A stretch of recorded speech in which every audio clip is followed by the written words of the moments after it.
Some startups go up, others go down. Welcome to GeekWire's Elevator Pitch, presented by West River Group, where three entrepreneurs pitch their businesses in the 32 seconds it takes to get to the top of Seattle's historic Smith Tower.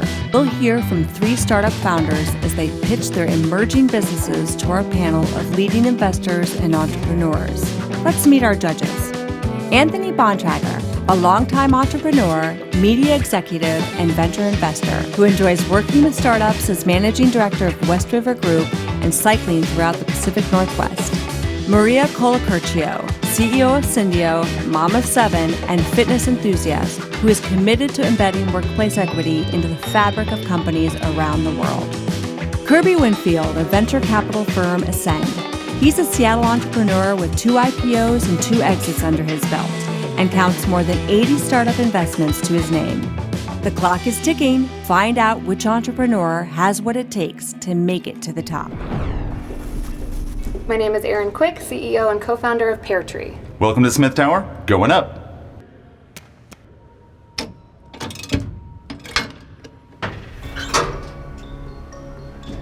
With 1 in 8 families being diagnosed with infertility and LGBTQ couples growing at least 4% year over year, the need for alternate paths to building a family has become exponentially more important, and yet adoption hasn't evolved greatly in over 50 years.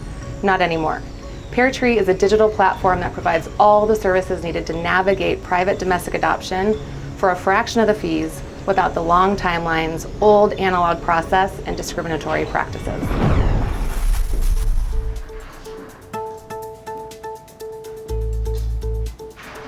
Hi. Hi. Okay, yeah, I'm really excited to go because I was looking on the internet earlier and I searched for adoption, and what I saw was really surprising. I saw that individual couples were purchasing Google ads saying, "We are looking to adopt a newborn." Yeah. So you are clearly onto something. This is an incredible space. I mean, rarely do you see customers for your service buying ads to try to find the thing that you're selling. So with that in mind, like, how are you, you must have incredible organic interest in this product. So maybe talk a little bit about, since it is a consumer product, that customer discovery journey and how you think about it. Yeah, and we do have incredible organic traffic to our website. So, and that's been somewhat unexpected. So, it comes from kind of a sad place though. So a lot of adopting families, by the time they get to the point of adoption, they've been through trying to get pregnant naturally, through reproductive technology, and so when they get to adoption, they're, for lack of a better term, pretty desperate, and they're doing tons of research online to find alternate ways of adopting versus the conventional method, which has been notoriously $40,000 to $60,000 to adopt an infant in the United States. So I watched the video on your website, and I'm really curious to learn, and for all of us really to learn, why you are the best founder for this company, because specifically it mentioned your own personal journey, but also your experience and background in brand strategy. So can you share a little bit about why you're the person to be doing this? Yeah, so a little bit on my history. So my husband and I tried to get pregnant naturally for around a year. Nothing worked. We went through 3 years and thousands of dollars of reproductive technology. And after our 3rd miscarriage, we were like, I feel broken. Financially, physically, emotionally broken. And so we moved into adoption, thinking it was going to be easier. And when we got there, realizing $40,000 to $60,000 to adopt, 18 to 24 months, the timeline, and relying on these conventional methods that felt old. And coming from this brand and marketing background, I was like, this feels like almost the same challenge that I was helping companies go through. That this is almost a branding issue that that families need to feel or be able to be more afraid of being the same than they are of being different when it comes to marketing themselves online. And so, but they didn't have a platform to do it. And so instead of putting themselves on kind of platforms that are kind of where they're in a sea of sameness, the whole point of marketing and branding is to differentiate yourself online. And these families were being kind of forced onto platforms or forced into an agency model where it was just the same in these networks that people were relying on their networks of like, I hope we have an expectant mom that meets the need of this family. And so for me, it was a simple jump to make that how do we help these families market themselves? Yeah, maybe, so let me jump in. So maybe double back and give us like just the real basic framing of what you're doing for families and for folks who have children, or for children that are ready to be adopted. How are you making the connection? How does the business work? Yeah, so on every adoption journey, there's 3 major milestones. The first step is you have to be approved to adopt, and that is regulated at the state level. The second milestone is you have to connect. So adopting family has to connect with expectant mom. And then the third major milestone is legal. And so what we do is for the first major milestone, we built a platform that's called PairTree Home Study. And we help families go through the process of getting approved, which has notoriously been like super heavy in paperwork process. We've brought it all online, and we've been likened to what's called the TurboTax now of home study approval. And so families go through a very simple task list, step-by-step instructions to get them approved. And in doing it that way, they save time, they save a lot of money, and it's just the experience is much better. Matching, what we do is we connect with expectant moms. Primarily that's done via search and social right now, because it makes sense. A long time ago, our expectant moms would turn to like an aunt or a pastor. Now they for sure turn to the internet. And so what we have our adoptive families go through is they build basically an online profile online that's very similar to online dating, and then expectant moms come to the platform and search through those profiles based on what's most important to them. And we use something called personality-based matching. So personality is the leading indicator of behavior. And when we were doing research with expectant moms, they were all saying, pretty pictures are nice, but we want to see what the future looks like if we pick this family. And so because personality is the leading indicator of behavior, we put our adoptive families through kind of a personality light test that classifies them as one of 12 major personality types. And then expectant moms sort through those profiles based on the personality types that they're most drawn to. First, let me just say, I love the mission and vision of what you guys are doing. I think it's phenomenal. It's well overdue. But I do see PairTree being, more branches on the tree, let's say, to help these parents after the post-adoption process. Mm-hmm. Have you given that any thought? A ton, yeah. So I think as a 2-time adoptive mom, going through that process, and I see it now with our adoptive families, they're all concentrating on getting to the point of like, yay, the adoption is done, it's finalized, and they think that's when it's over. And as an adoptive mom, I'm here to say like, that's when the hard part starts. As an adoptive parent, I'm faced with issues, situations, questions, concerns that happen every day. And so creating what we call the 4th major milestone, we call it PairTree Family, but creating the tools and technologies to help these families manage the very dynamic relationships that exist, because in adoptions today, 90% are open, meaning birth family and adopting family are going to work together in service to this child forever. And so how are you managing sharing videos and pictures back and forth that you're now legally, contractually obligated to do, but in addition to that, medical information. What's the, remind me what the business model is, a subscription model? So there's 2 different revenue products. One of them is a subscription model. The matching side is subscription. Home study approval is a transaction fee, and it's anywhere from $2,000 to $4,000 per transaction. Thanks for coming, Erin, and pitching us on GeekWire's elevator pitch today. Yeah, thanks. Thanks, Erin. So, market size. I mean, you have 5 million couples in the US actively seeking at a 10% market adoption rate, hell, even 5% market adoption rate at that $4,000 fee, per adoption, before you even touch the SaaS revenues. I mean, this is a significant market opportunity. And I think something that's just, morally is not the wrong word, but it's a good business, right? Yeah. You're really helping people out. So I love that about this thing. I think the half of the business that's the matching is the piece that's really interesting and compelling and could scale really well, and that she gets. I mean, from her background, not only going through it personally, so she has that mission-driven aspect, but also the brand marketing piece. The matching piece is scalable. It's a subscription model. It makes sense. You get folks in. They've got a short LTV if you're doing it right. They're not going to stick around super long. But if you had a referral model, that could be interesting. The second part, the home study, is the part that will be really interesting to watch, because that's the piece that's not as scalable via tech. That's really helping families figure out how to land some of these requirements the states are putting on them. How do you become a family that's going to pass with flying colors based on various state jurisdiction requirements? I think that's the interesting part that's harder to see, sort of how does tech play a role here? And the sad part is that the latter one is the one that's probably not going to be regulated, and the former one is. Robin Waterman, co-founder and CEO of Spot Tot. Welcome to Smith Tower, heading to the observatory level.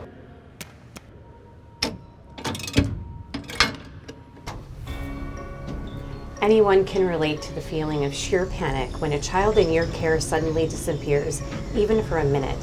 Enter Spot Tot, a kid-sized tracker for the 1 to 6-year-old, with a uniquely designed bi-staple clip and an intuitive mobile app. Simply snap the Spot Tot onto your child's shirt, select a safe range, and activate a real-time tracking bubble, keeping tabs on your wandering tot. Charged up and ready to use on the spot, count on Spot Tot for peace of mind anywhere you find distance or danger, and never say no to family fun again.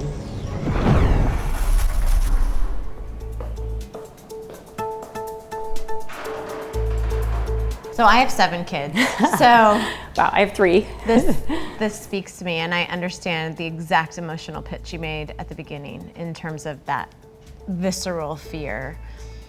I'm curious about the device itself, and specifically around any manufacturing challenges you've had, supply chain issues. What does that process look like, and how are you getting that done, being an early stage company making a physical device? Can you tell us a little bit about that? Yeah, I think you're speaking about my worst nightmares. We're certainly still in the prototyping phase right now, so we're learning a lot as we go, but we're certainly making notes and keeping track of those items to make sure that we're making selections about hardware to make sure that we don't run into those issues. But of course, it's a changing world.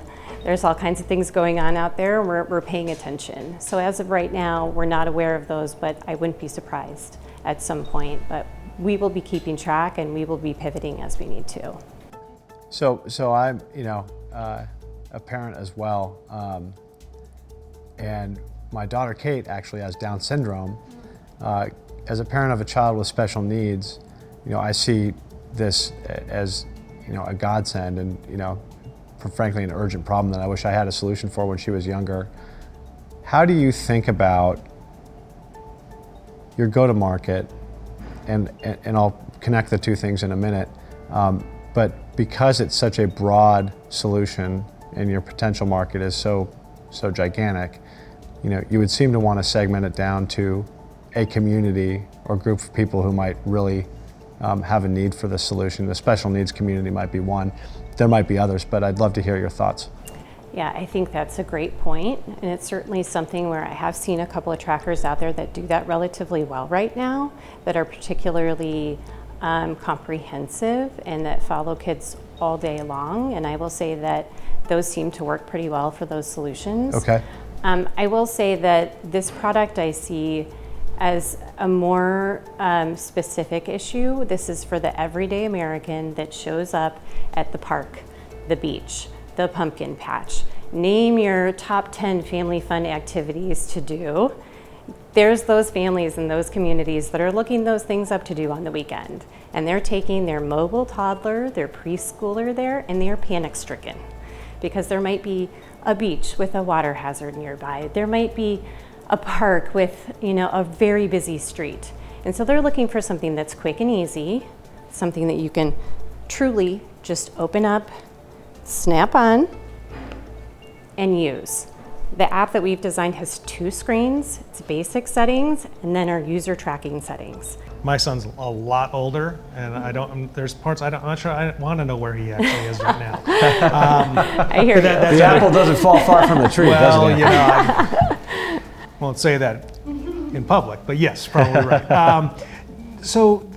Usability, right? So look, 1 to 6-year-olds, they're kids, they're fiddly, right? They like to play with different things, right? So when you clip something like that on, it seems to be easily removable or can get bumped and torn off or whatever, have you thought about a wrist-mounted device that they can't take off? Number one, because I just think about the efficacy of this is going to be as long as it's attached to the child, right? And so I think making sure that is very, I guess, secure. Yeah, secure is going to be critical.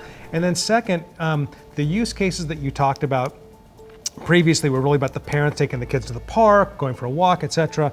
Well, what about the situation where there's the nanny? And the nanny's got the kids and they're at a park, right? And the child rather, goes outside the geofence, right? And the alarm goes off. I assume the parent's also going to have this app, and would they also see an alert on their phone just like the nanny would, right? Okay. Yeah, we've talked about that. Okay. We think that that's critical. So- We want grandparents to use this. We want nannies to use this. There are some technical hurdles to that, but we think we can nail it. Okay, Yeah. okay. For market positioning, it sounds like it's mostly fear-based marketing and positioning. Have you thought about what the flip side of that is? Is there a positive message here as well?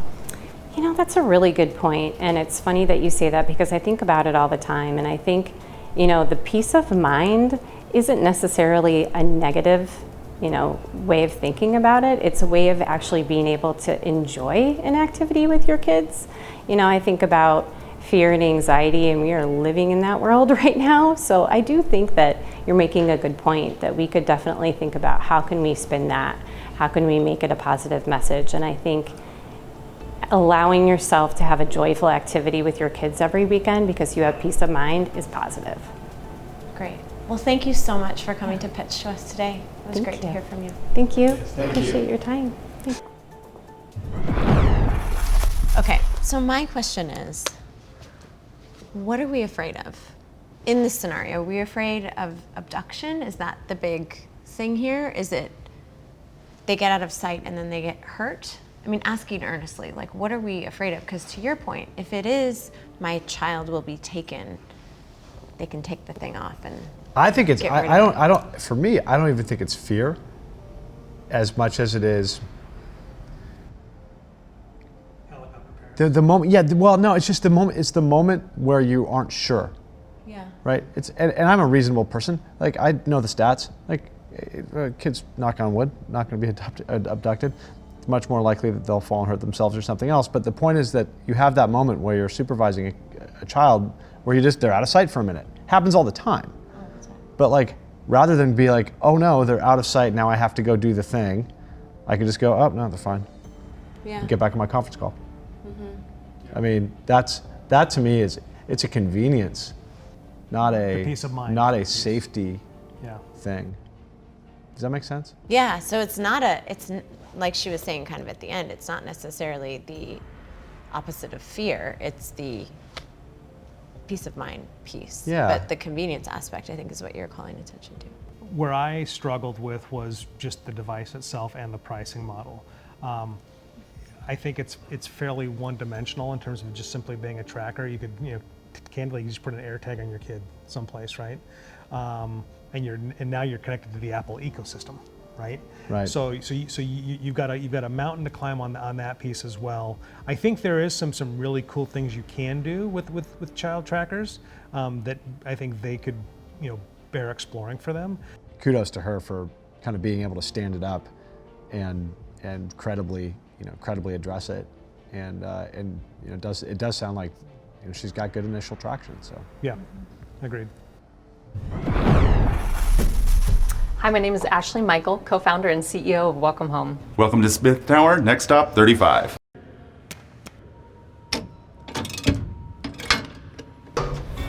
I bet you could list 3 things, home maintenance projects, that are weighing on you right now. I know I can, between my air filter, my dirty windows, and that pesky back door light that's been out forever.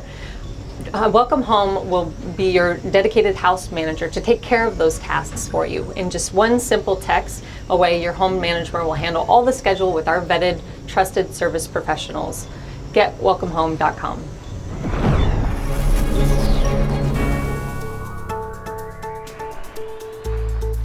It sounds too good to be true. Yeah.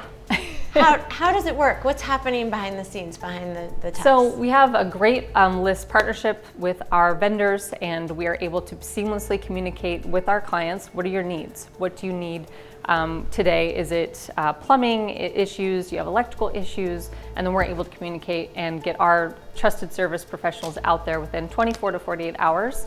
I know right now times are tough with a lot of the service providers in the area, and a lot of people are getting lead times of 2 weeks plus. But we just have these really trusted relationships with our partners and are able to kind of get priority access to them. So what differentiates you from, say, Thumbtack, for example, right? I mean, there's a lot of companies who've gone after this market, right? Trying to make home ownership, home maintenance, easy, right? So help me understand, what's the secret sauce for you versus, the other incumbents in the market? Like handy. Yep. Yeah. Yeah, exactly. Or even in Porch, Angie's List too. So they're more marketplace based, right? So we actually are the ones that are providing we're not connecting the vendors with the clients. There's no searching for the vendors or contractors. We're actually recommending different people to come out to your home, whether it's electrical, plumbing, normal maintenance, landscaping, you name it. We are vetting these people and actually coordinating with them. So their accountability is really to us, and then we're providing that solution to the So it's consumer. less of a marketplace, more of a preferred vendor Exactly. recommendation. You're kind of the concierge. 100%. Gotcha. Very familiar to me because we're investors in a company called Keep that is a home services version of this. And what we found with that company is they initially went to market like you're proposing, I think, as a consumer solution. The business did not take off until they found these home warranty companies that aggregate the jobs and sort of point this fire hose at our marketplace, and the business has gone like that. So the question for you, I guess, is how do you think about the consumer, the noisy consumer marketplace for marketplaces for these services, as Anthony mentioned, and how do you cut through that noise, and is there potentially a more B2B solution for you? Yeah, I think as we grow, so we're kind of land and expand is how we're thinking about it. So we have our real estate partners, because real estate agents, basically, when someone moves into a home, they are the resource. So that's one. They also, and that is my background, so I do know they also have a lot of noise around them too. So you also have to kind of be screaming in the room in order for them to pay attention. But once you provide a good service to a real estate agent, they'll stay with you because they want to be your go-to. They want to be able to refer you to know that their client is being taken care of. So we know that's number one priority there. Getting to the neighborhoods and providing value in that market also. We're here in Seattle, we're also down in Phoenix, and the two markets are extremely different. So down in Phoenix, they're more neighborhood centric, right? You get into a neighborhood and all of a sudden the neighbor's asking who's servicing this, they're seeing your trucks, they're seeing people walking around. So it's easy to penetrate those neighborhoods and get in that way. And so that we're kind of focusing more so on that. We're doing a little bit of social, like I said, the Facebook groups, Nextdoor, kind of playing off of that and seeing what's fixing there. But also, it's really people-to-people relationship. It's building that trust, letting them know, we're going to be providing. And one thing that's really important to me is our vendors, right? So it is the contractors. We want them to know that we value their relationship with us as much as we do with the customer themselves. I mean, you're dealing with two different customers. What happens when the demand outpaces your supply? So a lot of the reason I think there is that 2-week turnaround right now is because there's so much demand for a lot of this stuff. So how do you make sure you have the vendor relationships in place so that when you do get a big influx of new customers, you're not falling back on that 48-hour SLA? Yeah, and so it's having multiple relationships and being very transparent with all of them and making sure that they're setting aside a time for you. So in some of these partnerships, we're like, okay, well, we know that we're going to have jobs on Monday, Wednesday, Friday between the hours of like 8 and 12. Can we plan on booking these with, X? And so then we just work out that time schedule with them. The idea would be that in future years, we'd be rolling a bulk of these services underneath Welcome Home. So we would actually have our own salaried employees, and that goes along with, treating the contractors with respect and caring about them just as much as you care about your customer. No, that's right. I mean, it's fascinating stuff, and I think it's awesome that you're tackling it. Yeah. Great. Thank you. All right, you guys, thank you for your time. Thank you. Thank you.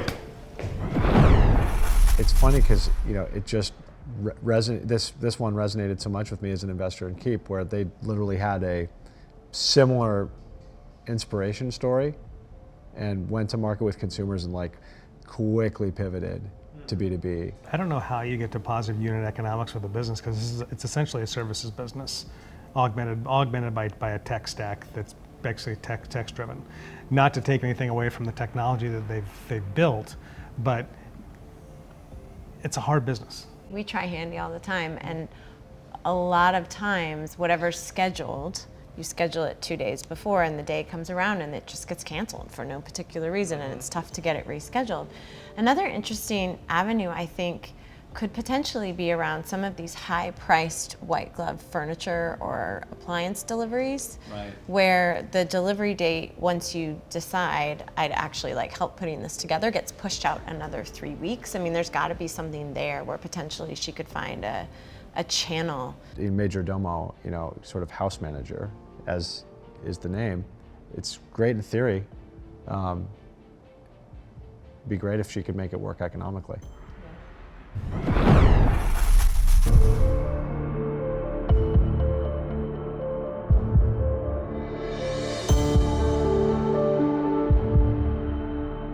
Welcome back, you three.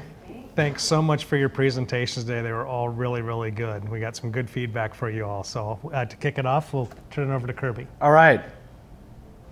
Ashley, welcome home. What a concept. I mean, I think right out of the gate, I remember when I was researching and just looked at the website and I thought, oh my gosh, I felt my shoulders go down. I was just relaxing and I was thinking of this magical person who could be my concierge, running point on all my home needs. So just kudos on discovering a real pain point for the consumer. So a couple points of feedback. I think having I liked a lot the real estate go-to-market. So usually that's my big quibble with consumer is like a focused go-to-market, but you had that. I was a little worried that you didn't have necessarily a real deep grasp of the unit economics of the various service provider businesses and also where you would fall in the demand stack for those service providers. And I think that's really critical. But otherwise, thank you so much. And I may be back on your website soon. Yeah, sounds great. Love to have you. Robin, so I think Spot Tot spoke to me specifically because I'm a mom and have a ton of kids, and I think what you were talking about in terms of that pain and fear really resonated. There's a couple of things that we talked about in terms of just refining the pitch, but you are still really, really early stage. So number one, figuring out a way to, if your product is needed and accessible by this massive market, so every single parent with a kid 1 to 6 years old, that's going to be a really tough sell because you're not speaking specifically really to anyone when you're trying to talk to everyone. So a little bit of feedback that we would have is figure out if there's a way to pilot or test with specific communities, whether it's the parents who really want to be able to let their kids roam a little more freely and this gives them the peace of mind to do that, or kids with special needs, or even various communities that are localized or regionally targeted. I think that would really help you kind of narrow in what your pitch is. But really great vision, and I think you've really got the heart for it for sure. Erin, your personal story and why you founded PairTree is really, really inspiring.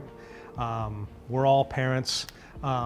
Helping people embark on what I think is life's greatest journey, being a parent, is just really something special. I think you've identified an attractive market, something that's desperately needed. I mean, you got to reduce the friction, you got to reduce the cost, you got to make it easy for people who are, to your point earlier, right, by the time they get to the adoption, they're kind of, mentally in a difficult spot. So how can you, do something good for these people? So I really, really like that. We talked about it collectively, and I think the biggest thing the question we still have around the business model is that regulatory piece. And I know that you do plan to move into that licensure piece as well, but I think that there are enough analogs in similar markets where regulators at some point will come knocking. And I think that if you do take that to that licensure piece, that may solve it. Just don't know yet, right? So it's an unknown, I guess, is what we're flagging for you. Something that I think, for an investor, probably want to have a pretty crisp answer on that. Sure. Right. So we had 3 great contestants, 3 great business models, all very much kind of in the same vein, right? Helping families with their homes, helping parents with their kids, helping parents get kids. All great stuff. But unfortunately, and as tough as it is, we do have to pick one winner. So after a long discussion here, we'd like to congratulate Erin for winning this section or this day for this startup elevator pitch. So congratulations. Thank you. Congratulations, Erin. In our next episode, 3 new entrepreneurs will hop on board the Smith Tower elevator, competing for startup glory. Check out geekwire.com/elevator pitch for new episodes.